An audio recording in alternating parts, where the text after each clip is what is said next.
2013 সালে রাজধানীর শাপলা চত্বরে হেফাজতে ইসলামের সমাবেশে গণহত্যার অভিযোগে আন্তর্জাতিক অপরাধ ট্রাইব্যুনালে অভিযোগ দায়ের করা হয়েছে। এতে শেখ হাসিনা সহ 50 জনকে আসামি করেছে হেফাজতে ইসলাম। পরে হেফাজত নেতারা জানান, গত আওয়ামী লীগ সরকারের সময় এই হত্যাযজ্ঞের বিচার তো হয়নি, উল্টো তাদেরকে মিথ্যা মামলা দিয়ে নির্যাতন করা হয়। এখন অন্তর্বর্তী সরকার এ ঘটনার সুষ্ঠু বিচার নিশ্চিত করবে বলে আশা তাদের। এ সময় ট্রাইব্যুনালের প্রসিকিউটররা জানান, হেফাজতের সমাবেশের র্যাব পুলিশের হত্যাযজ্ঞের ঘটনা আন্তর্জাতিক অপরাধ। ট্রাইব্যুনাল আইন গণহত্যার মধ্যে পড়ে বলেই তারা এ অভিযোগ করেছেন। তাদের অভিযোগটি দ্রুত ট্রাইব্যুনালের তদন্ত সংস্থার কাছে পাঠানো হবে বলেও জানান তিনি। 2013 সালের 5 মে হেফাজতের সমাবেশে জড়ো হন লাখো কর্মী সমর্থক। হঠাৎ গভীর রাতে বিদ্যুৎ বিচ্ছিন্ন করে সেখানে অভিযান চালায় র্যাব পুলিশের যৌথ বাহিনী।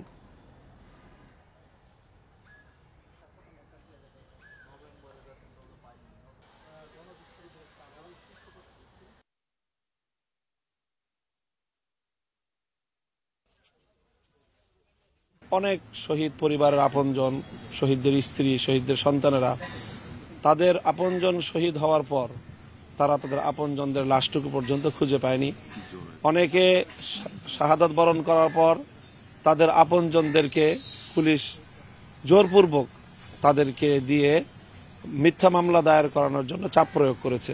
তৎকালীন প্রধানমন্ত্রী শেখ হাসিনা সহ 50-এর অধিক অভিযোগ নামীয় এবং একই সাথে অজ্ঞাতনামা আসামি রয়েছে। হেফাজত ইসলামের 13 দফা দাবির সপক্ষে তাদের যে সমাবেশ ছিল 2013 সালের 5 মে, সেই সমাবেশকে নির্মূল করার উদ্দেশ্যে তারা অপারেশন সিকিউর শাপলা চালিয়ে সিস্টেমেটিক ওয়েতে তারা যে নির্মূল করতেছিলেন সেই অভিযোগ আমরা আজকে দায়ের করতে এসেছি। এ নিয়ে আরো জানাতে হাইকোর্ট চত্বর থেকে আমাদের সাথে যোগ দিচ্ছেন সহকর্মী জাহিদুল বাশার। জাহিদুল বাশার, 2013 সালে রাজধানীর শাপলা চত্বরে হেফাজতে ইসলামের সমাবেশে গণহত্যার অভিযোগে আন্তর্জাতিক অপরাধ ট্রাইব্যুনালে অভিযোগ দায়ের করা হয়েছে।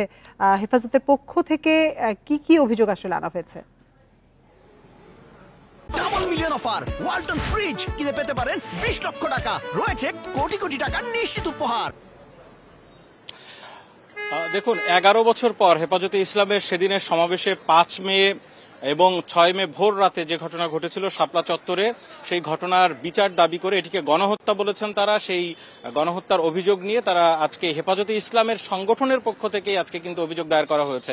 এর আগে আমরা দেখেছি বিভিন্ন কয়েকদিন আগেও বুয়েটের শিক্ষার্থী রেহান তার পরিবার এসেছিল ওই হেফাজতে ইসলামের সমাবেশে, যে সেখানে পুলিশের গুলিতে নিহত হয়েছে সেই অভিযোগ দিয়েছিল। কিন্তু আজকে মূল সংগঠনের পক্ষ থেকে দেওয়া হয়েছে এবং এখানে আসামি করা হয়েছে শেখ হাসিনা, তখনকার স্বরাষ্ট্রমন্ত্রী, সরকারের অন্যান্য মন্ত্রী এবং বিশেষ করে ডিএমপির তখন যিনি কমিশনার ছিলেন আলোচিত পুলিশ কর্মকর্তা বেনজির আহমেদ, তাকে সহ এরকম 50 জনকে কিন্তু আসামি করা হয়েছে। এই অভিযোগের পরে আমরা হেফাজতের যারা নেতারা এসেছিলেন, মামুনুল হক এসেছিলেন, জোনায়েদ আল হাবিব এসেছিলেন, এরা হেফাজতে ইসলামের অত্যন্ত পরিচিত মুখ। তারা কিন্তু বলেছেন যে বিগত সরকারের আমলে আসলে এই নিয়ে তো তারা বিচার চাইতেই পারেননি, বরং তাদেরকে আসলে বিভিন্নভাবে হয়রানি করা হয়েছে, বিভিন্ন মিথ্যা মামলা সাজিয়ে তাদেরকে জেলে রাখা হয়েছে। তো এখন তারা বিচার দাবি করছেন। দেখুন, সেদিনের রাতের ঘটনা বলতে যে হেফাজত ইসলামের নেতারা কিন্তু বলেছেন যে একেবারে পরিকল্পিতভাবে তাদের উপরে হত্যাযজ্ঞ চালানো হয়েছে এবং যে সংখ্যা তারা আমরা জিজ্ঞেস করেছিলাম যে সংখ্যাটি কেমন হতে পারে। আপনি জানেন যে এর আগে অধিকার থেকে একটি তালিকা প্রকাশ করা হয়েছিল নিহতের সংখ্যা, সেখানে 60 জনের কথা বলা হয়েছিল।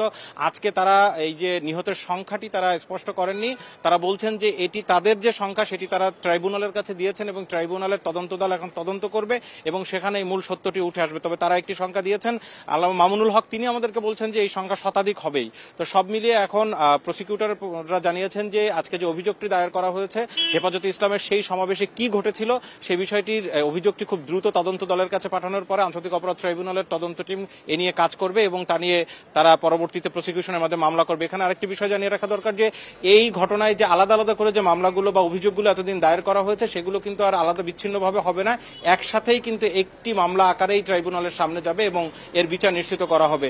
দেখুন, দেখুন, গণহত্যা এবং আন্তর্জাতিক অপরাধ ট্রাইব্যুনালের যে আইনটি সংশোধন করা হয়েছে সেখানে গণহত্যা এবং গুম, মানবতা বিরোধী অপরাধের নতুন যে ডেফিনেশন সব মিলিয়ে হেফাজতে ইসলামের যে ঘটনা সেদিন সেই রাত্রে ঘটেছিল সেই ঘটনা কিন্তু এই আইনের অধীনে পড়ে। এটি আন্তর্জাতিক অপরাধ ট্রাইব্যুনাল প্রসিকিউটররা আমাদেরকে জানিয়েছেন। একটু যদি 2013 সালের 5 মে ফিরে যাই, সেদিন রাতে 5 মে যখন হেফাজতে ইসলামের লাখো কর্মী সমর্থকরা রাজধানীর শাপলা চত্বরে বসেছিল, সেদিন যাওয়ার পরে গভীর রাতে, বিশেষ করে পৌনে 3টার দিকে মূল অভিযান শুরু করে পুলিশ, র্যাব এবং বিজিবি সদস্যরা।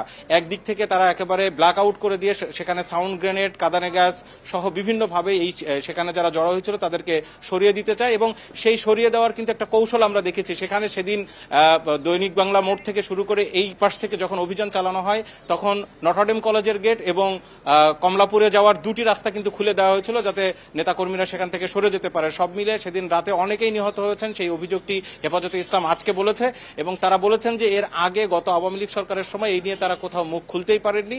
এখন সময় এসেছে এর বিচার করার, তারা বিচার চান, যার কারণে আন্তর্জাতিক অপরাধ ট্রাইব্যুনালে সেদিন আজকে তারা এসেছেন। হাইকোর্ট চত্বর থেকে জানাচ্ছিলেন সহকর্মী জাহিদুল বাশার।